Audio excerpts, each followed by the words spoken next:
ॐ नमस्ते चण्डिके चण्डी चण्डमुण्डविनाशिनी। नमस्ते कालिके काल महाभयविनाशिनी।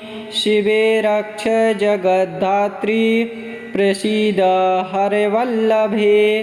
प्रणमामि जगद्धात्रीं जगत्पालनकारिणी। जगच्छोभकरीं विद्यां जगत्सृष्टिविधायिनीं। करालां विकटां घोरां मुण्डमालाविभूषितां। हरार्चितां हराराध्यां नमामि हरवल्लभां। गौरीं गुरुप्रियां गौरवर्णालङ्कारभूषितां। हरिप्रियां महामायां नमामि ब्रह्मपूजितां। सिद्धां सिद्धेश्वरीं सिद्धविद्याधरं गणैर्युतां।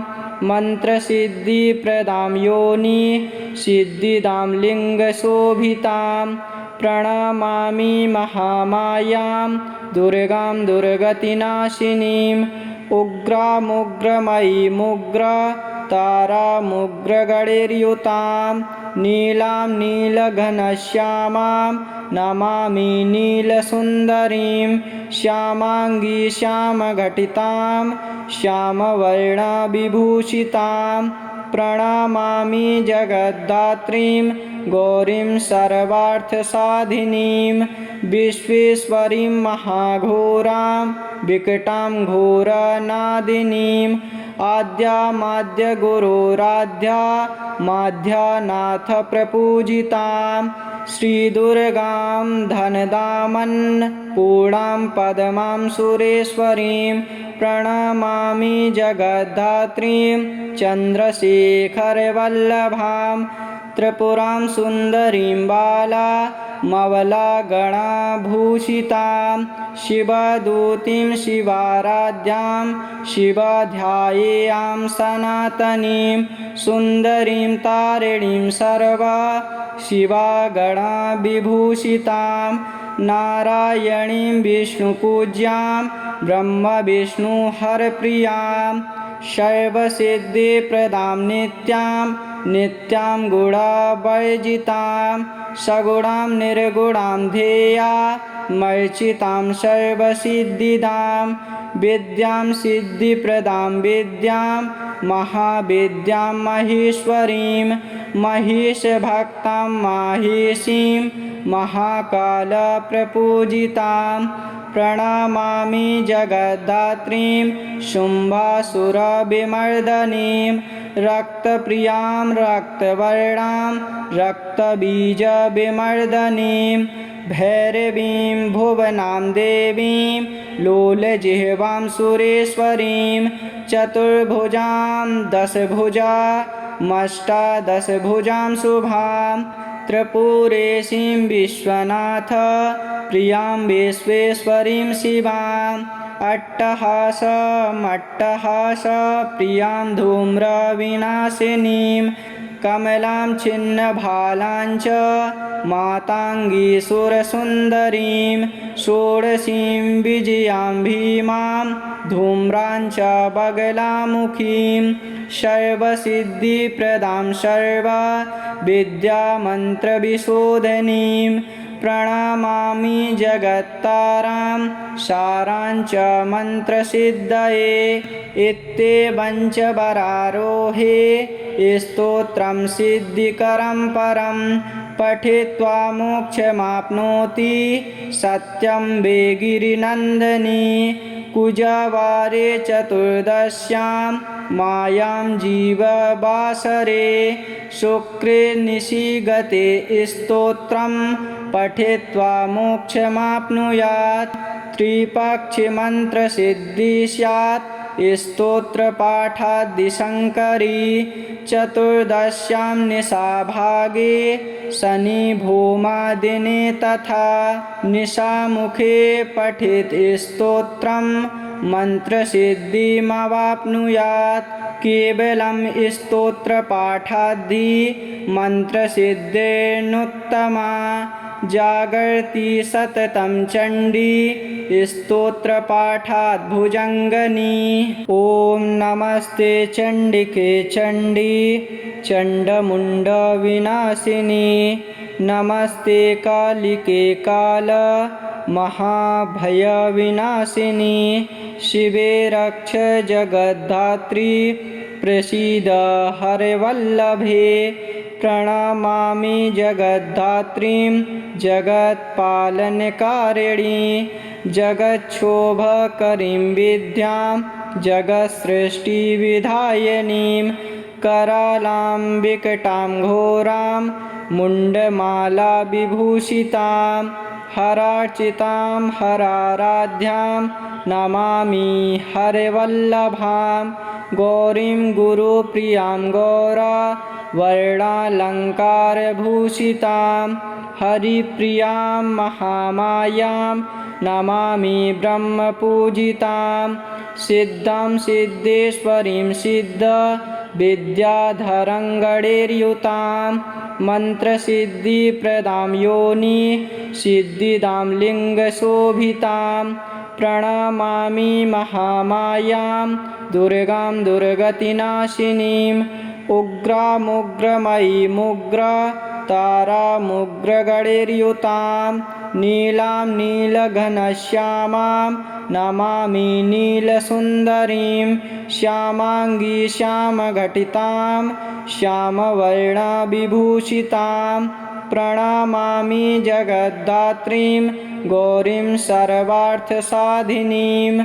विश्वेश्वरीं महाघोरां विकटां घोरनादिनीम्। आद्यामाद्यगुरोराध्या माध्यानाथप्रपूजितां। श्रीदुर्गां धनदामन्नपूर्णां पद्मां सुरेश्वरीं। प्रणमामि जगद्धात्रीं चन्द्रशेखरवल्लभां। त्रिपुरां सुन्दरीं बालामवलागणाभूषितां। शिवदूतीं शिवाराध्यां शिवाध्यायेयां सनातनीं। सुन्दरीं तारिणीं सर्वा शिवागणाविभूषितां। नारायणीं विष्णुपूज्यां ब्रह्मविष्णुहरप्रियां। सर्वसिद्धिप्रदां नित्यां नित्यां गुणावर्जितां। सगुणां निर्गुणां ध्येया मर्चितां सर्वसिद्धिदां। विद्यां सिद्धिप्रदां विद्यां महाविद्यां महेश्वरीं। महेशभक्तां माहेशीं महाकालप्रपूजितां। प्रणमामि जगद्धात्रीं शुम्भासुरविमर्दनीं। रक्तप्रियां रक्तवर्णां रक्तबीजविमर्दनीं। भैरवीं भुवनां देवीं लोलजिह्वां सुरेश्वरीं। चतुर्भुजां दशभुजामष्टादशभुजां शुभां। त्रिपुरेशीं विश्वनाथ प्रियां विश्वेश्वरीं शिवाम्। अट्टहासमट्टहासप्रियां धूम्रविनाशिनीं। कमलां छिन्नभालां च माताङ्गीसुरसुन्दरीं। षोडशीं विजयां भीमां धूम्रां च बगलामुखीं। सर्वसिद्धिप्रदां सर्वविद्यामन्त्रविशोधनीं। प्रणमामि जगत्तारां सारां च मन्त्रसिद्धये। इत्येवञ्च वरारोहे स्तोत्रं सिद्धिकरं परं। पठित्वा मोक्षमाप्नोति सत्यं वे गिरिनन्दनी। कुजवारे चतुर्दश्यां मायां जीववासरे। शुक्रे निशिगते स्तोत्रं पठित्वा मोक्षमाप्नुयात्। त्रिपक्षिमन्त्रसिद्धिः स्यात् स्तोत्रपाठाद्दिशङ्करी। चतुर्दश्यां निशाभागे शनिभूमादिने तथा। निशामुखे पठित स्तोत्रं मन्त्रसिद्धिमवाप्नुयात् केवलं स्तोत्रपाठाद्धि मन्त्रसिद्धिर्नुत्तमा जागर्ति सततं चण्डी स्तोत्रपाठात् भुजङ्गनी। ॐ नमस्ते चण्डिके चण्डी चण्डमुण्डविनाशिनी नमस्ते कालिके काल महाभयविनाशिनी शिवे रक्ष जगद्धात्री प्रसीद हरवल्लभे प्रणमामि जगद्धात्रीं जगत्पालनकारिणी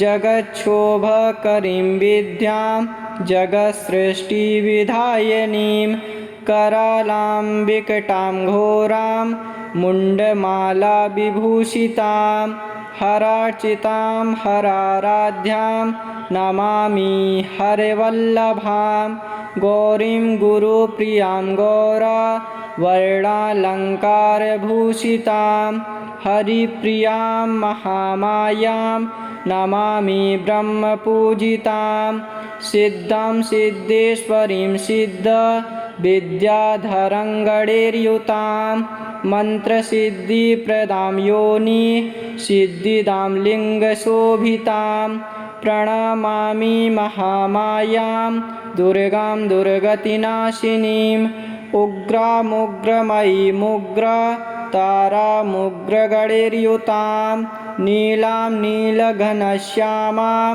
नमामि नीलसुन्दरीं श्यामाङ्गी श्यामघटितां श्यामवर्णविभूषितां प्रणमामि जगद्धात्रीं गौरीं सर्वार्थसाधिनीं विश्वेश्वरीं महाघोरां विकटां घोरनादिनीं आद्यामाद्यगुरोराध्या माध्यानाथप्रपूजितां श्रीदुर्गां धनदामन्नपूर्णां पद्मां सुरेश्वरीं प्रणमामि जगद्धात्रीं चन्द्रशेखरवल्लभां त्रिपुरां सुन्दरीं बालामवलागणाभूषितां शिवदूतीं शिवाराध्यां शिवाध्यायेयां सनातनीं सुन्दरीं तारिणीं सर्वा शिवागणाविभूषितां नारायणीं विष्णुपूज्यां ब्रह्मविष्णुहरप्रियां सर्वसिद्धिप्रदां नित्यां नित्यां गुणावर्जितां सगुणां निर्गुणां ध्येयामर्चितां सर्वसिद्धिदां विद्यां सिद्धिप्रदां विद्यां महाविद्यां महेश्वरीं महेशभक्तां माहेशीं महाकालप्रपूजितां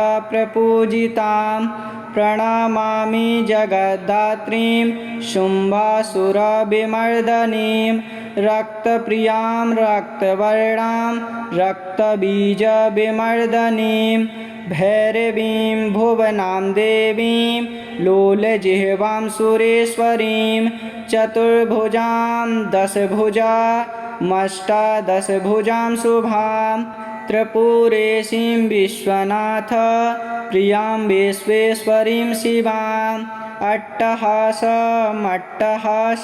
प्रियां धूम्रविनाशिनीं कमलां छिन्नभालां च माताङ्गीसुरसुन्दरीं षोडशीं विजयां भीमां धूम्रां च बगलामुखीं सर्वसिद्धिप्रदां सर्वविद्यामन्त्रविशोधनीं प्रणमामि जगत्तारां सारां च मन्त्रसिद्धये इत्येवञ्च वरारोहे स्तोत्रं सिद्धिकरं परं पठित्वा मोक्षमाप्नोति सत्यं वे गिरिनन्दनी कुजवारे चतुर्दश्यां मायां जीववासरे शुक्रे निशिगते स्तोत्रं पठित्वा मोक्षमाप्नुयात् त्रिपक्षिमन्त्रसिद्धिः स्यात्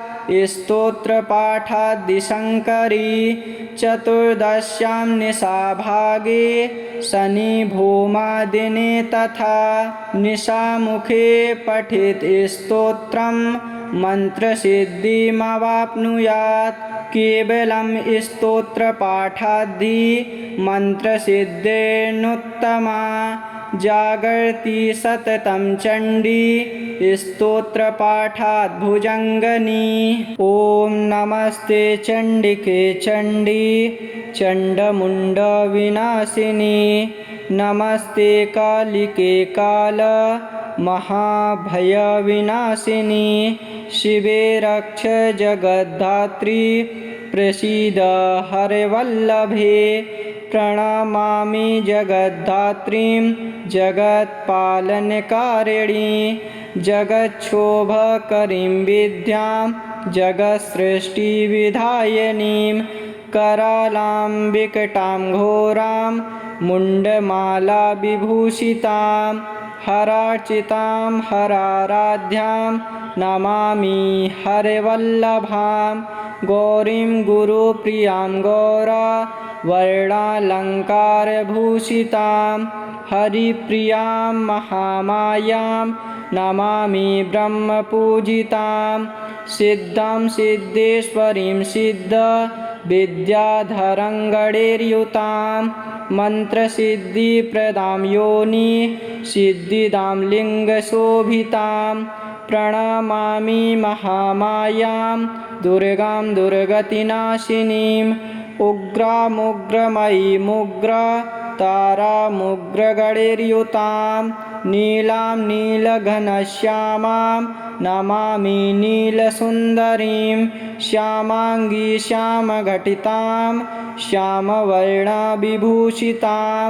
प्रणमामि जगद्धात्रीं गौरीं सर्वार्थसाधिनीं विश्वेश्वरीं महाघोरां विकटां घोरनादिनीं आद्यामाद्यगुरोराध्या माध्यानाथप्रपूजितां श्रीदुर्गां धनदामन्नपूर्णां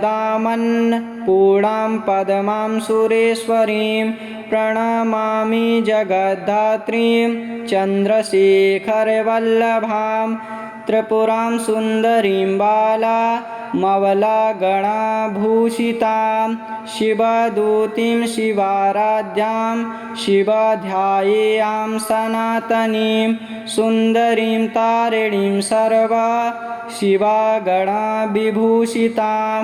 नारायणीं विष्णुपूज्यां ब्रह्मविष्णुहरप्रियां सर्वसिद्धिप्रदां नित्यां नित्यां गुणावर्जितां सगुणां निर्गुणां ध्येया मर्चितां सर्वसिद्धिदां विद्यां सिद्धिप्रदां विद्यां महाविद्यां महेश्वरीं महेशभक्तां माहेशीं महाकालप्रपूजितां प्रणमामि जगद्धात्रीं शुम्भासुरविमर्दनीं रक्तप्रियां रक्तवर्णां रक्तबीजविमर्दनीं भैरवीं भुवनां देवीं लोलजिह्वां सुरेश्वरीं चतुर्भुजां दशभुजामष्टादशभुजां शुभां त्रिपुरेशीं विश्वनाथ प्रियां विश्वेश्वरीं शिवां अट्टहासमट्टहास प्रियां धूम्रविनाशिनीं कमलां छिन्नभालां च माताङ्गीसुरसुन्दरीं षोडशीं विजयां भीमां धूम्रां च बगलामुखीं सर्वसिद्धिप्रदां सर्वविद्यामन्त्रविशोधनीं प्रणमामि जगत्तारां सारां च मन्त्रसिद्धये इत्येवञ्च वरारोहे स्तोत्रं सिद्धिकरं परं पठित्वा मोक्षमाप्नोति सत्यं वे गिरिनन्दनी कुजवारे चतुर्दश्यां मायां जीववासरे शुक्रे निशिगते स्तोत्रं पठित्वा मोक्षमाप्नुयात् त्रिपक्षिमन्त्रसिद्धिः स्यात् स्तोत्रपाठादिशङ्करी चतुर्दश्यां निशाभागे शनिभूमादिने तथा निशामुखे पठित स्तोत्रं मन्त्रसिद्धिमवाप्नुयात् केवलं स्तोत्रपाठाद्धि मन्त्रसिद्धिर्नुत्तमा जागर्ति सततं चण्डी स्तोत्रपाठात् भुजङ्गनी। ॐ नमस्ते चण्डिके चण्डी चण्डमुण्डविनाशिनी नमस्ते कालिके काल महाभयविनाशिनी शिवे रक्ष जगद्धात्री प्रसीद हरवल्लभे प्रणमामि जगद्धात्रीं जगत्पालनकारिणी जगच्छोभकरीं विद्यां जगत्सृष्टिविधायिनीं करालां विकटां घोरां मुण्डमालाविभूषितां हरार्चितां हराराध्यां नमामि हरवल्लभां गौरीं गुरुप्रियां गौरा वर्णालङ्कारभूषितां हरिप्रियां महामायां नमामि ब्रह्मपूजितां सिद्धां सिद्धेश्वरीं सिद्ध विद्याधरं गणैर्युतां मन्त्रसिद्धिप्रदां योनि सिद्धिदां लिङ्गशोभितां प्रणमामि महामायां दुर्गां दुर्गतिनाशिनीं उग्रामुग्रमयीमुग्रा तारामुग्रगणैर्युतां नीलां नीलघनश्यामां नमामि नीलसुन्दरीं श्यामाङ्गी श्यामघटितां श्यामवर्णविभूषितां प्रणमामि जगद्धात्रीं गौरीं सर्वार्थसाधिनीं विश्वेश्वरीं महाघोरां विकटां घोरनादिनीं आद्यामाद्यगुरोराध्या माध्यानाथ प्रपूजितां श्रीदुर्गां धनदामन्नपूर्णां पद्मां सुरेश्वरीं प्रणमामि जगद्धात्रीं चन्द्रशेखरवल्लभां त्रिपुरां सुन्दरीं बाला मवलागणाभूषितां शिवदूतीं शिवाराध्यां शिवाध्यायेयां सनातनीं सुन्दरीं तारिणीं सर्वा शिवागणाविभूषितां नारायणीं विष्णुपूज्यां ब्रह्मविष्णुहरप्रियां सर्वसिद्धिप्रदां नित्यां नित्यां गुणावर्जितां सगुणां निर्गुणां ध्येया मर्चितां सर्वसिद्धिदां विद्यां सिद्धिप्रदां विद्यां महाविद्यां महेश्वरीं महेशभक्तां माहेशीं महाकालप्रपूजितां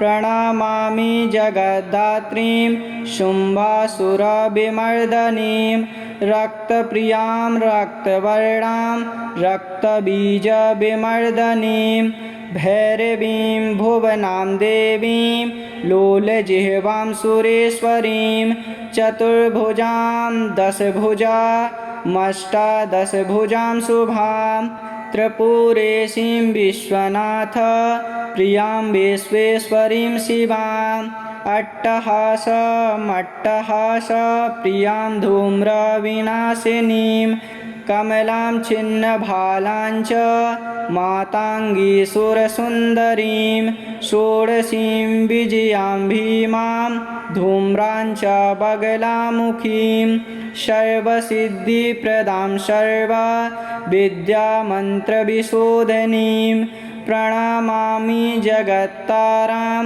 सारां च मन्त्रसिद्धये इत्येवं च वरारोहे स्तोत्रं सिद्धिकरं परं पठित्वा मोक्षमाप्नोति सत्यं वे गिरिनन्दनी कुजवारे चतुर्दश्यां मायां जीववासरे शुक्रे निशिगते स्तोत्रं पठित्वा मोक्षमाप्नुयात् त्रिपक्षिमन्त्रसिद्धि स्यात् स्तोत्रपाठाद्दिशङ्करी चतुर्दश्यां निशाभागे शनिभौमादिने तथा निशामुखे पठित स्तोत्रं मन्त्रसिद्धिमवाप्नुयात् केवलं स्तोत्रपाठाद्धि मन्त्रसिद्धिर्नुत्तमा जागर्ति सततं चण्डी स्तोत्रपाठात् भुजङ्गनी।